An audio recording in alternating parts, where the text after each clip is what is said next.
उत्तम कर्म, प्राणी मात्र के प्राणों का आज समझना है मर्म। एक तरुण तपस्वी ने छेड़ा, एक तरुण तपस्वी ने छेड़ा अभियान अहिंसा का। जगव्यापी हो, जगव्यापी हो आह्वान अहिंसा का। यही मुनिवर की कामना, यही गुरुवर की भावना।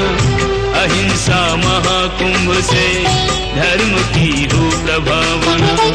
यही मुनिवर की कामना, यही गुरुवर की भावना। अहिंसा महाकुंभ से धर्म की हो प्रभावना। धर्म से पुण्य का संचय होता है और पुण्य से संसार की सभी संपत्तियां अपने आप मिलती है। अगर आपका पुण्य का उदय है, आप गलत भी करने जाओगे तो भी अच्छा होगा।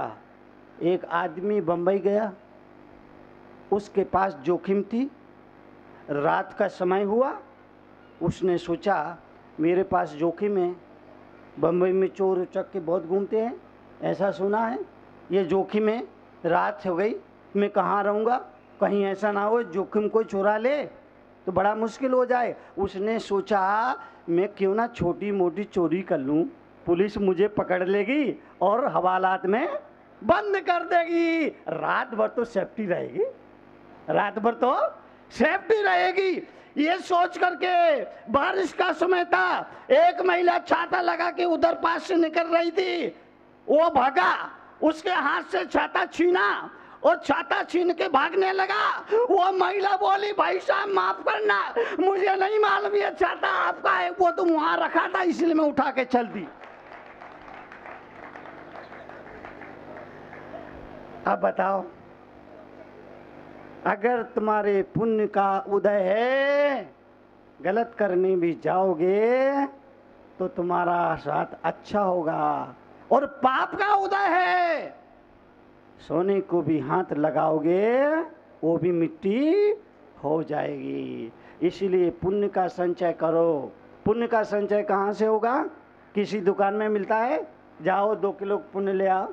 किसी बाजार में मिलता है, जाओ और 2 बोरा पुण्य ले आओ। नहीं नहीं, जब आप देव गुरु शास्त्र की भक्ति करेंगे, पंच परमेष्ठी की भक्ति करेंगे, भगवान की भक्ति करेंगे, पूजा करेंगे, तब जाकर के आपको पुण्य का संचय होगा। और अभी मैंने मेरठ सत्संग में एक बात कही थी, आपके बाद फिर से वो बात कह दूं, 2 लोगों को कभी नाराज नहीं करना, 2 लोगों को कभी नाराज नहीं करना, 2 लोगों को कभी नाराज नहीं करना। नाराज नहीं करने वालों में एक तो डॉक्टर को कभी नाराज नहीं करना, दूसरा भगवान को नाराज नहीं करना। डॉक्टर और भगवान को नाराज नहीं करना। क्यों? वो इसीलिए तुमने अगर भगवान को नाराज किया, वो तुम्हें डॉक्टर के पास भेज देगा, और डॉक्टर को नाराज किया वो तुम्हें भगवान के पास भेज देगा।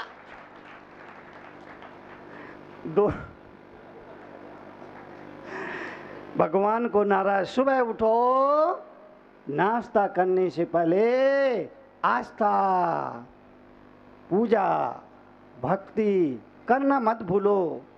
नाश्ता बाद में, हाथ जोड़िए, आप प्रार्थना में सिर झुकाइए और कहिए, शिकायत नहीं करना। लोग प्रार्थना करने बैठते हैं तो प्रार्थना तो भूल जाते हैं, शिकायत करने शुरू कर देते हैं। तूने मुझे ये नहीं दिया, तूने मुझे वो नहीं दिया, पड़ोसी के तो ये दिया, पड़ोसी के तो वो दिया, मेरे साथ तो ये। और भगवान को अल्टीमेटम देते लोग, अल्टीमेटम देने लगे भगवान को। भगवान अगर 4 दिन में मेरी मिसेज की तबीयत ठीक नहीं हुई तो समझ लेना तुम्हारा एक भक्त कम हो जाएगा। अल्टीमेटम देते भगवान को। अगर ये केस मेरा चल रहा, अगर इसमें मेरी जीत नहीं हुई तो आज के बाद कभी तुम्हारे दरवाजे नहीं आऊंगा। अल्टीमेटम दे रहे। प्रार्थना करना, शिकायत मत करना, शिकवा मत करना, ये मत करना तूने मुझे ये नहीं दिया, तूने मुझे वो नहीं दिया। अरे हाथ जोड़ करके अपने मालिक से कहना कि प्रभु तूने मुझे मेरी पात्रता से ज्यादा दिया है, तूने मुझे मेरी पात्रता से भी ज्यादा दिया है। जो भी दे दे मालिक तू कर ले कबूल, कभी कभी कांटों में भी खिलते हैं फूल। स्वीकार करो, जो मिला, जितना मिला, जैसा मिला, जब मिला, स्वीकार करो तो आधे दुख तुम्हारे खत्म हो जाएंगे। 50% दुख तुम्हारे खत्म हो जाएंगे अगर आदमी इतना सोच ले, इतना सोच ले, इतना सोच ले, इतना सोच ले, इतना सोच ले कि जो भी मिला है उसको, बड़े बड़े दुखों में छोटे छोटे सुख के कण छुपे होते हैं। बड़े बड़े दुखों में छोटे छोटे सुख के कण छुपे होते हैं, उनको बटोरो और जीना शुरू करो। बड़े बड़े दुखों में जो छोटे छोटे सुख के कण छुपे होते हैं उन्हें बटोरो और जीना शुरू करो तो आधे दुख तो यूं ही खत्म हो जाएंगे। सोच बदलना है ना, सोच बदलना है ना, सोच बदलना है ना। एक नौजवान आया, बोले महाराज मैं बहुत गरीब हूं। मैंने कहा बात क्या हुई? बोले दिवाली है, मेरा पड़ोसी 10,000 रुपये के फटाके लेकर आया है। मैं गरीब आदमी हूँ, मैं तो 10,000 रुपये खरीद नहीं सकता हूँ, खर्च नहीं कर सकता हूँ। मुझे बड़ा दुख है महाराज, मैं बड़ा दुखी हूँ। अरे मैंने कहा तुम सोच बदल, सोच बदल, सोच बदल, दुखी होने की ज़रूरत नहीं है, सोच बदल। बोले मैं क्या करूँ? मैंने कहा वो फटाके लेके आए, जब वो फटाके फोड़े तो तू समझना तेरे ही फटाके फोड़ रहे, क्योंकि वो घर के अंदर तो फोड़ेगा नहीं फटाके, घर के अंदर तो फोड़ेगा नहीं। जब भी फोड़ेगा सड़क पे फोड़ेगा तो तू अपने घर के दरवाजे के सामने बैठ जाना। वो अपने घर के दरवाजे फटाके फोड़ेगा तो तू सोचना मेरा ही फटाके फूट रहे हैं। बोले महाराज मेरे होते तो मैं क्यों ना फोड़ता। अरे मैंने कहा उस समय सोचना, मालिक तो बैठा बैठा देखता है, नौकर चाकर काम करते हैं। मालिक तो बैठा बैठा देखता है, नौकर चाकर। सोच बदलो, सोच बदलो, सोच बदलो, सोच ही बदलना पड़ेगा। इसके अलावा और कोई तरीका नहीं है, इसके अलावा कोई रास्ता नहीं है। सोच बदलिए। एक आदमी सुबह सुबह कुएं पर गया, कुएं पर गया, फ्रेश होने के लिए उसने अपना पैजामा उतारा, कुएं के पास में रख दिया, फ्रेश होने के लिए गया। इतने में जब वापिस आया तो देखा उसका पैजामा कुएं में, पैजामा कुएं में, पैजामा कुएं में, पैजामा कुएं में। वो आदमी रोने लगा, रोने लगा। किसी भले आदमी ने कहा भैया तू रो मत, चिंता मत कर, अच्छा हुआ पैजामा ही कुएं में गया, अगर तू पैजामे में होता, पैजामा के साथ तू कुएं में जाता। बोले मैंने तो ऐसा कभी सोचा ही नहीं। अब सोच ले भाई, अब सोच, सोच बदलो, सोच बदलिए। एक व्यक्ति संत के पास आया, उसने कहा मेरा डिब्बा खो गया, डिब्बा, मेरा डिब्बा खो गया। संत ने कहा परेशान मत हो, मिल जाएगा। लेकिन डिब्बा नहीं मिला। अगले दिन सत्संग में पहुँचे, वो आदमी फिर आ गया, महाराज मेरा डिब्बा खो गया, मेरा डिब्बा खो गया। साधु ने कहा, संत ने कहा कोई बात नहीं, मिल जाएगा। नहीं मिला, नहीं मिलेगा। संत ने अपने भक्त से कहा भाई इसको एक नया डिब्बा ला के दे दो। नया डिब्बा उसको दे दिया। अगले दिन सत्संग चला, वो आदमी फिर रोते हुए आ गया। संत ने कहा अब क्यों रो रहा है? महाराज अगर पहले वाला डिब्बा ना गुमा होता तो आज मेरे पास 2 डिब्बे होते। अगर पहले वाला डिब्बा ना गुमा होता तो आज मेरे पास। अब बताओ ऐसे आदमी को क्या कर सकते हैं? ऐसे आदमी को सुखी कोई नहीं कर सकता, ऐसे आदमी को सुखी कोई नहीं कर सकता। समझाने का काम गुरुओं का है, समझाने का काम संतों का है, लेकिन आदमी को अगर दुखी रहना ही है तो महाराज अगर पहले वाला डिब्बा ना गुमा होता तो आज मेरे पास। अब बताओ जिसको दुखी रहना ही है उसको तो कोई सुखी नहीं कर सकता है। जिसको दुखी रहना ही है उसको कोई दुखी नहीं, उसको समझाना कठिन है, उसको समझाना कठिन है, उसको समझाना कठिन है। दुनिया में 4 काम बहुत कठिन है, दुनिया में 4 काम बहुत कठिन है, दुनिया में 4 काम बहुत कठिन है। नंबर 1, चींटी को लिपस्टिक लगाना। नंबर 1, चींटी को लिपस्टिक लगाना। नंबर 2, हाथी को गोद में बिठा। 4 काम बड़े कठिन है, बात को समझना। दुनिया में 4 काम बड़ा कठिन है। नंबर 1, चींटी को लिपस्टिक लगाना। नंबर 2, हाथी को गोद में बिठाना। नंबर 3, मच्छर को कपड़े पहनाना।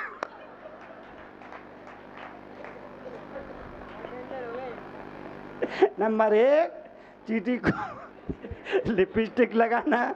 नंबर 2, हाथी को गोद में बिठाना। नंबर 3, मच्छर को कपड़े पहनाना। और नंबर 4, पत्नी को समझाना। शंकर जी भी नहीं समझा पाए, शंकर जी भी नहीं समझा पाए पार्वती जी को। पार्वती ने कहा, आप कहते हैं राम जी ब्रह्मा जी के अवतार है, ब्रह्मा जी के अवतार है, मैं तो इनकी परीक्षा लूंगी। शंकर जी ने कहा, भगवान ऐसा मत करे, ब्रह्मा जी के अवतार है। अरे कैसे ब्रह्मा जी के अवतार है? ब्रह्मा जी के अवतार है, इनको यही मालूम नहीं इनकी पत्नी को कौन ले गया? कोई ब्रह्मा जी का अवतार है, सब रोते रोते बन बन फिरता पड़ता है क्या? मैं तो परीक्षा लूंगी। बहुत कहा पार्वती, शिव जी ने बहुत कहा, बहुत कहा। आखिर में शिव जी भी असफल हो गए। चींटी को, बोलो, चींटी को लिपस्टिक लगाना, हाथी को गोद में बिठाना, मच्छर को कपड़े पहनाना और पत्नी को नहीं समझा सकती, नहीं समझा सकती। और अगर समझाने जाओगे तो एक ही डायलॉग सुनने में मिलेगा, रंदो रंदो, मुझे सब पता है।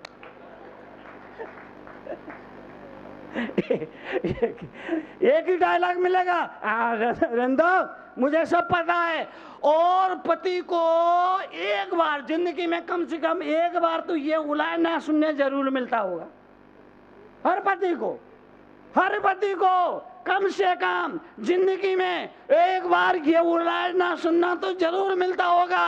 भगवान का शुक्र करो जो तुम्हें सीधी सादी मिल गई।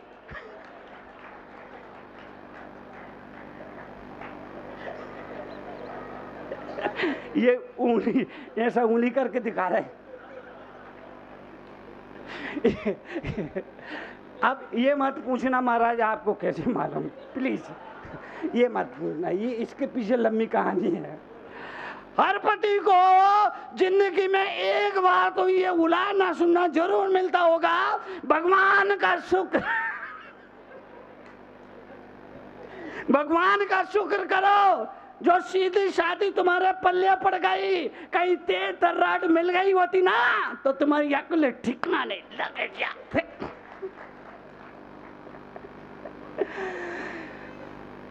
गुरु समझाते हैं, गुरु बताते हैं।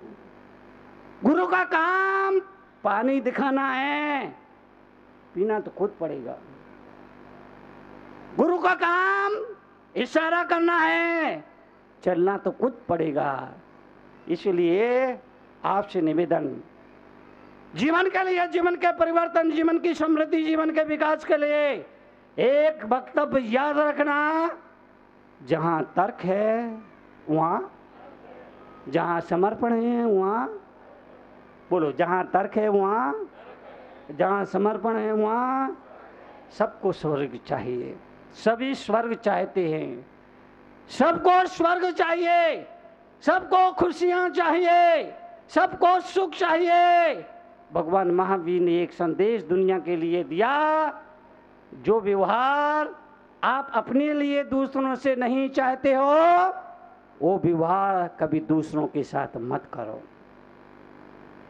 हम जीना चाहते हैं, इसलिए किसी का जीवन उजाड़ो मत, किसी की हत्या मत करो, किसी के जीवन के साथ खिलवाड़ मत करो। अपना पेट भरने के लिए किसी जानवर का पेट काटना और मांसाहार करना, ये मनुष्यता नहीं है, ये इंसानियत नहीं है, ये धार्मिकता नहीं है। इसीलिए जीवन के लिए, जीवन के परिवर्तन के लिए, जीवन के समृद्धि के लिए दुख आएगा, दुख आएगा, दुख आएगा, दुख आएगा। दुख जीवन में है, दुख जीवन में है, दुख जीवन में है। उसका सामना करो, उसका सामना करो, उसका सामना करो। कोयल ने कौवे से पूछा, तूने अभी तक शादी क्यों नहीं की? कोयल ने कौवे से पूछा, तूने अभी तक शादी क्यों नहीं की? कौवे ने कहा, बिना शादी के ही तो इतना काँव है, शादी के बाद कितनी काँव होगी, यही सोच के मैंने शादी नहीं की। अगर आप जानना चाहते हैं जीवन का व्यवहारिक ज्ञान, चाहते हैं अपने जीवन में परिवर्तन, तो पढ़िए जीवन के व्यवहारिक ज्ञान से रूबरू कराती विश्व में कड़वे प्रवचनों के लिए विख्यात क्रांतिकारी राष्ट्र संत मुनि श्री 108 तरुण सागर जी महाराज की बहुचर्चित पुस्तक कड़वे प्रवचन, जिसका नाम दर्ज है Guinness book of world records में, 14 भाषाओं में, जिसकी अब तक 7 लाख प्रतियां प्रकाशित हो चुकी हैं। देश के सभी A.H. व्हीलर के रेलवे बुक स्टॉल्स पर उपलब्ध कड़वे प्रवचन के 8 भागों का पूरा सेट मात्र 1200 रुपए में एवं कोई भी एक भाग मात्र 150 रुपए में। पोस्टिंग एवं हैंडलिंग चार्जेस एक्स्ट्रा। मंगवाने के लिए आज ही संपर्क करें 196 सेक्टर 18 फरीदाबाद हरियाणा। संपर्क सूत्र 0129 226254 098 24900। Email ahimsamahakumbh108@gmail.com। क्रांतिकारी राष्ट्र संत मुनि श्री तरुण सागर जी महाराज के क्रांतिकारी विचारों को जानने व समझने के लिए घर बैठे ही मंगवाएं अहिंसा महाकुंभ पत्रिका और मुनिश्री के विचारों को पढ़कर सुधारें अपना जीवन। अहिंसा महाकुंभ पत्रिका की आजीवन सदस्यता प्राप्त करें मात्र 2100 रुपए में। आज ही संपर्क करें अहिंसा महाकुंभ पत्रिका 196 सेक्टर 18 फरीदाबाद हरियाणा। संपर्क सूत्र 0129 226254 09810724900।